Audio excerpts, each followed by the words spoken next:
Hello students, मैं हूं अजय सिंह और आज के इस वीडियो लेसन में आपके लिए लेकर आया हूं मैं preposition. Yes students, I am going to teach you basic prepositions जिनका कि बोलचाल की भाषा में बहुत ज्यादा यूज होता है। आज के इस वीडियो लेसन में आपको बताने वाला हूं मैं in, into, within, by, from, with, since, for, through, beside, besides, on, at, upon, till, without, across, beyond, beneath, under, below, above, over, during, between and among। ये ऐसे प्रीपोजिशंस स्टूडेंट्स जिनका कि बहुत ज्यादा बोलचाल की भाषा में उपयोग होता है। सारे यूजेस डिटेल में बताने जा रहा हूं, वीडियो थोड़ा सा लेंथी जाएगा इसलिए कॉपी पेन लेकर बैठ जाओ, सारे यूजेस को नोट करके लिख लेना। चलिए सेशन को शुरू करते हैं students, let's start the video. Now students, आप बोर्ड पर देखिए, सबसे पहले आपको लिखा है इन। हम सभी इसका यूज जो है बहुत अच्छे से जानते हैं। इन का मतलब होता है स्टूडेंट्स में, राइट। ये जो होता है किस तरीके से आपका यूज होता है, उससे पहले एक छोटा सा बताना चाहूंगा प्रीपोजिशंस के बारे में कि प्रीपोजिशंस होते क्या हैं। प्री प्लस पोजिशंस, तो वे शब्द जो किसी नाउन या प्रोनाउन के आगे लगकर उसका संबंध किसी अन्य नाउन या प्रोनाउन से बताते हैं। The words which are used before any noun or pronoun to show their relation with other noun and pronoun are called prepositions, right. तो प्रीपोजिशंस वे शब्द होते हैं जो किसी नाउन या प्रोनाउन के आगे लगकर उनका संबंध अन्य नाउन या प्रोनाउन से बताते हैं। एग्जाम्पल के तौर पर आपने कहा I am in the class.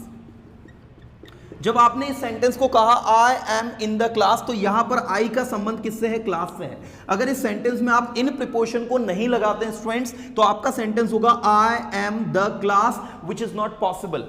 एक प्रोनाउन जो है वो क्लास कैसे हो सकता है? I am the class, which is not right. I am in the class का मतलब है मैं क्लास के अंदर हूं, राइट। तो यहां इन प्रीपोजिशन लगाकर आई का संबंध जो क्लास से है वो हम बता रहे हैं। जब आप कहते हैं आई एम फ्रॉम इंदौर, इसका मतलब होता है मैं इंदौर से हूं। तो ऐसी सिचुएशन में आई का संबंध इंदौर से बताने का जो काम है वो आपका फ्रॉम प्रीपोजिशन कर रही है, जो आगे मैं आपको अभी बताऊंगा। तो ये जो है by, from, within, into, in, with, since, for, ये सारे के सारे वर्ड्स जो बोर्ड पर लिखे हुए हैं they are called prepositions guys. ये सबसे पहले तो आपको समझने की जरूरत है। अब मैं आपको बताने वाला हूं इसमें इन का यूजेस। तो इन वहां यूज होता है स्टूडेंट जहां पर भी कोई ऑब्जेक्ट कहीं पर अंदर हो। अंदर हो इन द सेंस, मान लो कि जैसे एक रूम है और रूम के अंदर आप यहां पर हैं, तो आप कहेंगे I am in the room.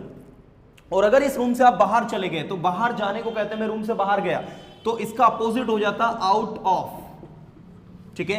इनका अपोजिट होता आउट और ऑफ मतलब से। तो मैं रूम से बाहर गया तो I went out of room. मैं रूम से बाहर हूं, I am out of room. तो ऐसी सिचुएशन में आउट ऑफ इनका अपोजिट हो जाता है। आप ये रूम से बाहर हो गए इस तरीके से, तो आउट ऑफ जो है वो इस तरीके से आप इसको लर्न करेंगे। नेक्स्ट प्रीपोजिशन है इनटू। इनटू का मतलब भी होता है में और विद इन का मतलब भी होता है में। अब आप कहोगे सर तीनों का मतलब एक जैसा, लेकिन इसमें डिफरेंस क्या है? भैया डिफरेंस है सबसे बड़ा, इनटू वहां यूज करना है जहां पर कोई ऑब्जेक्ट यहां पर अंदर तो है लेकिन वो मोशन कर रहा है, गति कर रहा है। अगर वो कहीं पर गति कर रहा है तो आप वहां इनटू लगाओगे। जैसे मैंने कहा बच्चे रूम में हैं, तो आप कहेंगे children are in the room. लेकिन बच्चे रूम में दौड़ रहे हैं, बच्चे रूम में दौड़ रहे हैं, तो अब आप कहेंगे children are running into the room, क्योंकि बच्चे जो है रूम में गति कर रहे हैं। ऐसे ही जब आप कहोगे मैं नदी में हूं, तो I M in the river, लेकिन मैं नदी में तैर रहा हूं, तो आप इंग्लिश में कहेंगे I am swimming into the river. That is the minor difference students in और इनटू के बीच में। ये बहुत बड़ा मेजर डिफरेंस है। इनटू जहां भी मोशन हो जाती है, जैसे आपने कहा मैं कुएं में कूदा, तो आप इंग्लिश में कहेंगे I jumped into the well, I jumped into the well। लेकिन अगर आपने कहा मैं कुएं में हूं, मैं कुएं में अंदर हूं, तो आप सिर्फ कहेंगे I am in the well। लेकिन मैं कुएं में कूदा तो I jumped into the well। This is the difference between in and into। बात करते हैं हम into के सेकंड यूज की। तो into को हम वहां भी यूज करते हैं स्टूडेंट जहां पर किसी चीज को हम कहीं पर कन्वर्ट करते हैं। कन्वर्ट करना मतलब होता है बदलना। फॉर एग्जाम्पल, अगर मैं एक मैजिशियन हूं, एक जादूगर हूं, और मैंने अपने जादू से इस पेन को पेंसिल में बदल दिया, तो मैं इंग्लिश में कहूंगा I have changed this pen into pencil. आपने अक्सर लिखा हुआ देखा होगा कि translate the following sentence into English. दिए गए वाक्यों को इंग्लिश में ट्रांसलेट करो। वो हिंदी, मराठी, गुजराती में लिख दिए जाते हैं और उनको हमें किस में ट्रांसलेट करना होता है? उनको ट्रांसलेट करना होता है हमें इंग्लिश में। तो translate the following sentences into English, मतलब इनटू इंग्लिश मतलब किस में कन्वर्ट करना है? इंग्लिश में कन्वर्ट करना है। एक जादूगर ने एक लड़की को लड़का बना दिया, तो आप क्या कहोगे? जादूगर ने एक लड़की को लड़का बना दिया, तो the girl has changed into a boy. A girl has changed into a boy. लड़की जो है किस में बदल गई? एक लड़के में बदल गई। तो किसी चीज को किसी में कन्वर्ट कर देना, बदल देना, उसमें भी आप इनटू का यूज करते हैं।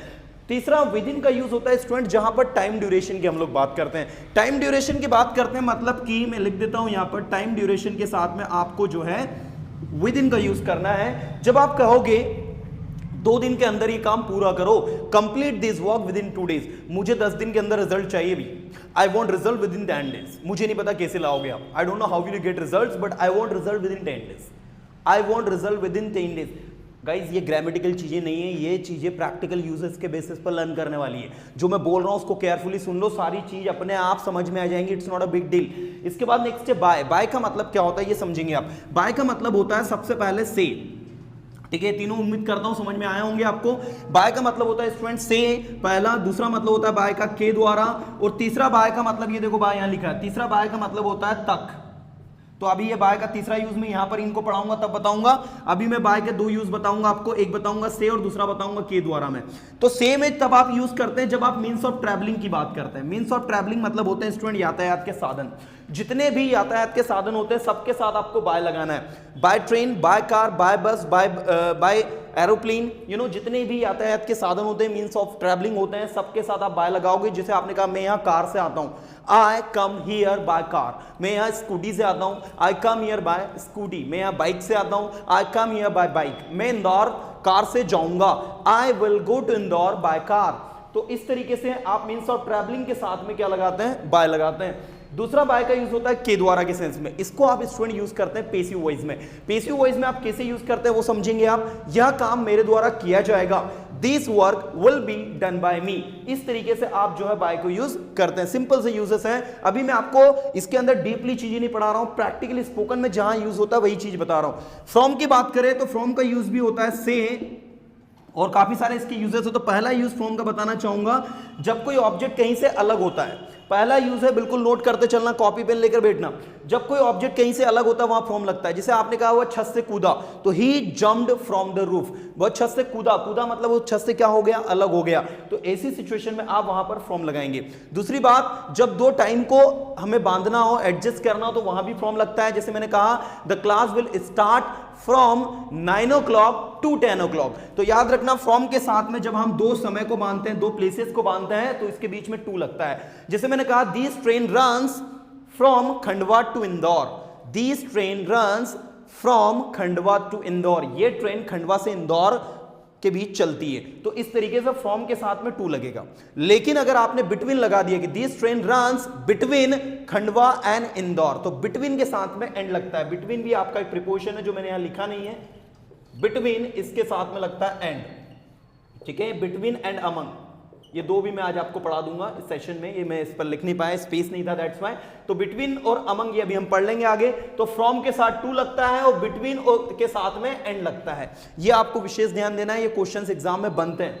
चलिए मैं नेक्स्ट आपको लेकर चलता हूं। तो फ्रॉम का दूसरा यूज होता है स्टूडेंट बीमारी का कारण बताते हैं। बुक में जो पीडीएफ हम लोगों ने आपको दिया है उसके अंदर सारा का सारा कंटेंट जो है बकायदा सिस्टमैटिक लिखा है। मैं एक बार सिर्फ आपको रिकॉल करवा रहा हूं, सारी चीज विद एग्जांपल्स बता रहा हूं ताकि आपकी और अच्छी प्रैक्टिस हो जाए। ऑलरेडी आपको पीडीएफ में सारा कंटेंट सिस्टमैटिक तरीके से दिया हुआ है। तो फ्रॉम का मतलब क्या हो गया, फ्रॉम का मतलब हो गया से।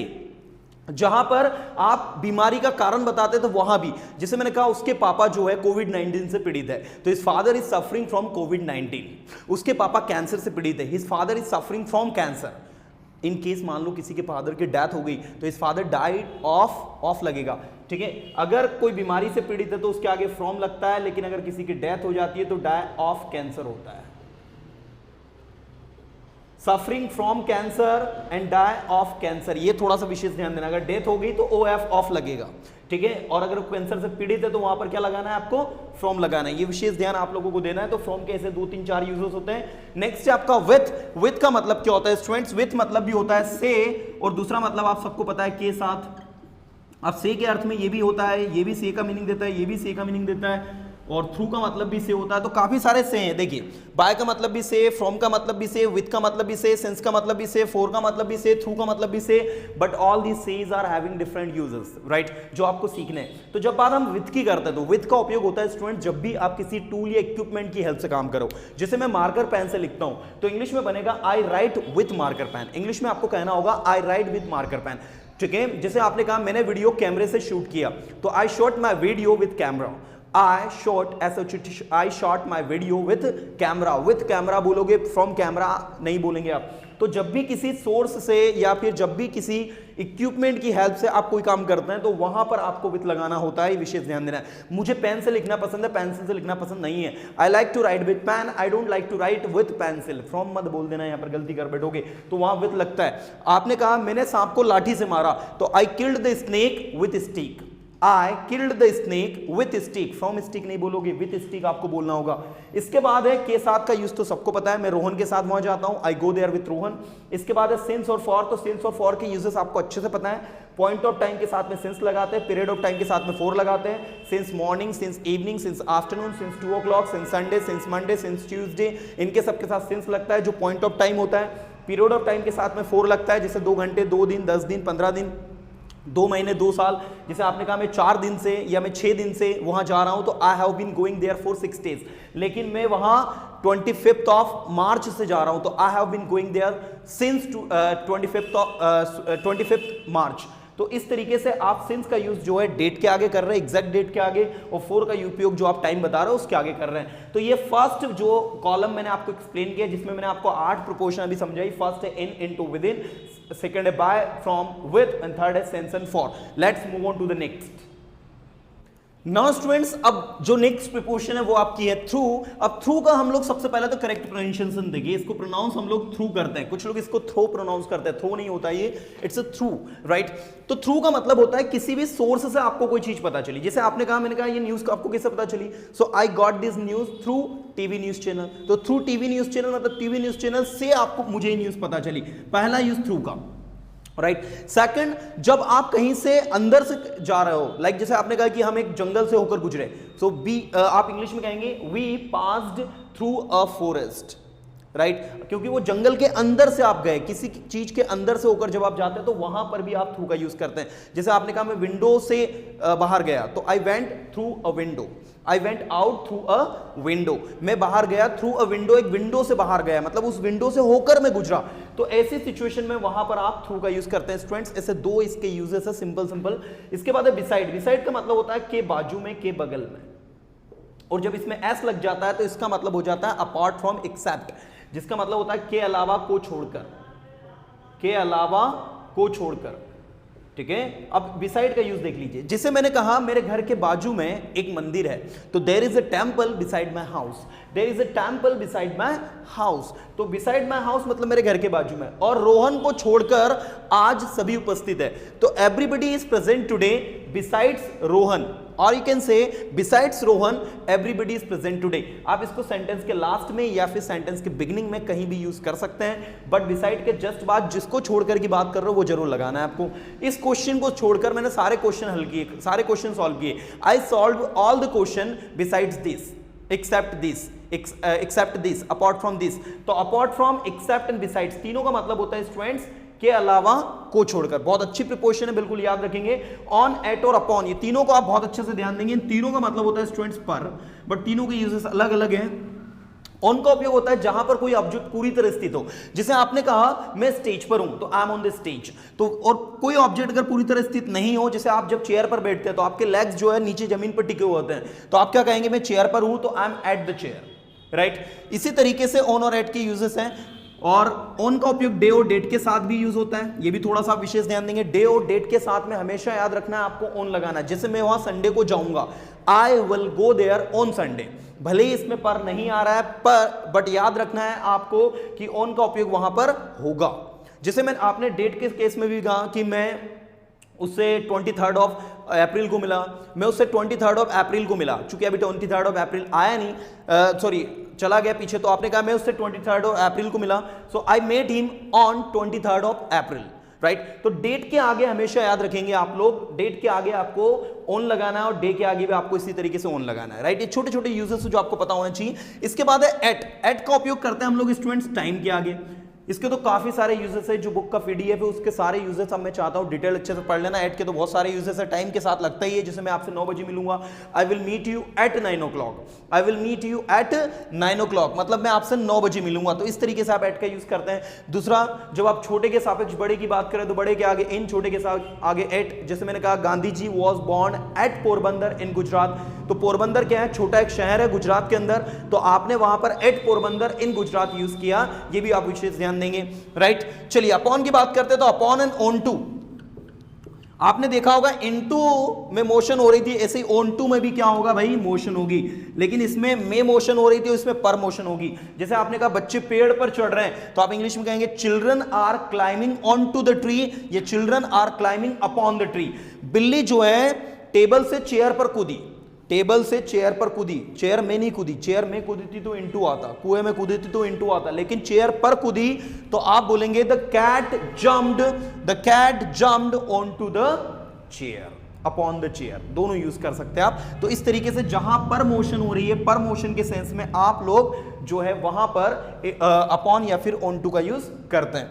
इसके बाद नेक्स्ट हम लोग बात करते हैं student till, by, up to, इन तीनों का मतलब होता है तक, संडे तक, till Sunday, by Sunday, up to Sunday. आप देखते हो ना 50% डिस्काउंट, अप टू 50% डिस्काउंट, ये लिखा रहता है ना इस तरीके से, राइट। तो टिल, बाय, अप टू तीनों का मतलब होता है तक। मैं आपसे संडे तक मिलूंगा, I will meet you till Sunday, by Sunday. इसके बाद नेक्स्ट है विदाउट, विदाउट का मतलब होता है के बिना, हम पानी के बिना नहीं जी सकते, we can not leave without water, you can see over ये example, we can not leave without water, and right now the oxygen is very much, oxygen, you know, the lack of oxygen has become a biggest problem right now, you know, in the hospitals we find that there is no oxygens, and और भी काफी सारा अपन इसमें देखेंगे। अब जो next we have across. अब देखिए अक्रॉस की अगर हम लोग बात करें तो अक्रॉस का सबसे पहला मतलब स्टूडेंट्स होता है आर पार, दूसरा इसका मतलब होता है स्टूडेंट सभी दूर, बिल्कुल आप लोग नोट करते चलें। देखिए आर पार कैसे, जब आप बात करते हैं, मैंने कहा आप इस दीवार के आर पार नहीं देख सकते, you can not see across this wall, you can not see across this wall. तो यहां पर आप बात कर रहे हैं कि इस दीवार के आर पार नहीं देखा जा सकता, राइट। दूसरी बात, सभी दूर के सेंस में भी अक्रॉस को आप यूज करते हैं, जैसे मैंने कहा the news has spread across the country, the news has spread across the country, मतलब जो न्यूज है अक्रॉस द कंट्री स्प्रेड हो गई, अक्रॉस द कंट्री फैल गई है, राइट। तो सभी दूर न्यूज जो है वो फैल गई, तो across the country, across the nation, across the city, across the village, you know, तो इस तरीके से अक्रॉस का भी यूज आपका होता है सभी दूर के सेंस में। इसके बाद बियॉन्ड, बियॉन्ड बहुत ज्यादा यूज होता है स्टूडेंट्स से परे से अलग के सेंस में। अब देखो से परे से अलग के सेंस में जब आप बोलते हैं, जैसे मैंने कहा कि many patients in hospitals are beyond treatments, right now many patients are in hospital are beyond treatments. अभी बहुत सारे जो हॉस्पिटल्स में जो पेशेंट्स हैं दे आर बियॉन्ड ट्रीटमेंट, मतलब वो ट्रीटमेंट से बियॉन्ड है, मतलब उन लोगों को ट्रीटमेंट नहीं मिल पा रहा है, राइट। तो इस तरीके से beyond treatments, beyond beds, right, bed से परे मतलब उनको बेड वो चीज नहीं मुहैया हो पा रही है, बेड नहीं उनको मिल पा रहा है, राइट। तो इस तरीके से बियॉन्ड का आपका यूज होता है। इसके अलावा बियॉन्ड का यूज हम लोग ऐसे सिचुएशन में भी करते हैं, जैसे मैंने कहा आपका बोलने का तरीका मेरी समझ से परे है, your way of speaking is beyond my understanding, I don't understand what you said, right? So your way of speaking is beyond my understanding. Your way of speaking is beyond my understanding. आपका बोलने का तरीका मेरी समझ से beyond है, मेरी समझ से परे है, तो वहां भी आप beyond को जो है यूज कर सकते हैं। काफी बढ़िया और अच्छा प्रिपोजिशन है, बहुत बोलचाल में यूज होता है। Now the students, the next we have beneath, जिसका मतलब होता है के नीचे। आपको बताना चाहूंगा अंडर का मतलब भी होता है के नीचे, बिलो का मतलब भी होता है के नीचे। अच्छा, इन तीनों का मतलब एक जैसा है, लेकिन इन तीनों के बीच में छोटे छोटे डिफरेंसेस है, छोटे छोटे डिफरेंसेस है, अंतर है। वो क्या है देखते हैं हम लोग। विनीत का उपयोग आप वहां करते हैं जहां पर हम लोग जो है कोई ऑब्जेक्ट कहीं पर रखा और उनके बीच में फिजिकल कांटेक्ट हो। जैसे मान लो ये एक बुक है मैथ्स की और इसके नीचे एक साइंस की बुक रखी है, तो साइंस की बुक और मैथ्स की बुक के बीच में आप देखो फिजिकल कांटेक्ट है। तो जहां पर फिजिकल कांटेक्ट होता है, आई रिपीट दिस लाइन, जहां पर फिजिकल कांटेक्ट होता है वहां पर आप विनीत यूज करते हैं। तो आप इंग्लिश में कहेंगे the science book is beneath the mathematics book. Science की बुक जो है मैथमेटिक्स की बुक के नीचे है। ये थोड़ा सा आपको विशेष ध्यान देना है। विनीत का मतलब हो जाता है के नीचे। The next we have under. अब अंडर का मतलब भी के नीचे होता है। अंडर आप कहां यूज करते हैं वो देखेंगे आप। अंडर, जैसे ये पेन है, ये पेन को मैंने चेयर के नीचे फेंक दिया। मैं आपको यहां पर एक चेयर बनाकर दिखा रहा हूं। ये एक चेयर है, मान लो मुझे अरे यार ये तो घर बन गया है। एनीवे ये एक चेयर है और इस चेयर के नीचे, ठीक है ये चेयर बन गई एक, और इस चेयर के नीचे जो है यहां पर एक पेन रखा हुआ है। तो मुझे बताइए क्या इस पेन का इस चेयर से कोई फिजिकल कांटेक्ट है? तो आप कहेंगे नहीं है, लेकिन उसके नीचे तो है। तो ऐसे सिचुएशन में आप कहेंगे the pen is under the chair, मतलब कि जब फिजिकल कांटेक्ट ना हो तो वहां पर अंडर यूज करते हैं हम लोग। जैसे मैंने कहा बच्चे पेड़ के नीचे खेल रहे हैं, तो children are playing under the tree. क्या कहा जाएगा? Children are playing under the tree, बच्चे पेड़ के नीचे खेल रहे हैं। दूसरी बात आपको बता दूं कि ये जो विनित है ना, ये पुरानी इंग्लिश में यूज होता था। आजकल मॉडर्न इंग्लिश में अंडर और बिलो का यूज होता है, विनित का यूज बहुत रेयरली आपको देखने को मिलेगा। नाउ अंडर, जैसे मैंने कहा बच्चे पेड़ के नीचे खेल रहे हैं, children are playing under the tree, मैं पंखे के नीचे हूं तो I am under the fan. और बिलो वहां यूज होता है स्टूडेंट जहां पर रेशियो और परसेंटेज की आप जब बात करते हो तो वहां पर मेजरमेंट में बिलो का यूज करते हैं। जैसे मैंने कहा बिलो 18 के बिलो जो है मतलब 18 से जो नीचे हैं उन लोगों को वहां अलाउ नहीं करते हैं। बिलो 18 आर नॉट अलाउड, 18 से नीचे वाले वहां अलाउड नहीं है। You know she got percentage below 85, उसने 85 के बिलो परसेंटेज गेन की, मतलब 85 से नीचे परसेंटेज गेन की, उससे अब वो गेन नहीं कर पाई। तो ऐसी सिचुएशन में भी आप लोग बिलो का यूज करते हैं। इसके बाद नेक्स्ट है अबव। अबव और ओवर, इन दोनों का मतलब होता है स्टूडेंट्स के ऊपर, दोनों का मतलब होता है के ऊपर। अब के ऊपर के सेंस में कैसे यूज करते हैं वो आप देखेंगे।